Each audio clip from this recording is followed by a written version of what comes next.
Present continuous tense.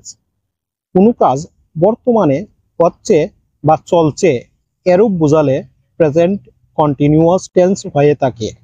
Present continuous টেন্সের স্ট্রাকচারটি হলো subject plus am is are plus verb plus ING plus other words. এখন যদি বলি আমি কথা বলছি, তাহলে এর জন্য হবে আই এম টকিং।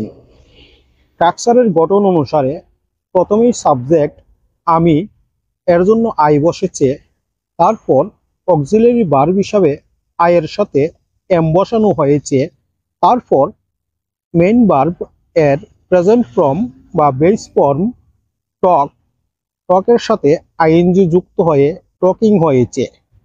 তাহলে এভাবে আমরা আরো বলতে পারি আমি চিন্তা করছি, আই এম থিঙ্কিং। আমি অনুভব করছি, আই এম ফিলিং। আমি উন্নতি করছি, আই এম ইমপ্রুভিং। আমি কাজ করছি, আই এম ওয়ার্কিং। আমি খেলছি, আই এম প্লেয়িং। তারা খেলছে, দে আর প্লেয়িং। সে খেলছে, হি ইজ প্লেয়িং। অর্থাৎ কোনো কাজ বর্তমানে চলমান বোঝালে প্রেজেন্ট কন্টিনিউয়াস টেন্স হয়ে থাকে। ডিয়ার লার্নার্স, আশা করছি তোমরা প্রেজেন্ট কন্টিনিউয়াস টেন্স বুঝতে পেরেছ। ডিয়ার লার্নার্স, আশা করছি আজকের ক্লাসটি তোমাদের ভালো লেগেছে।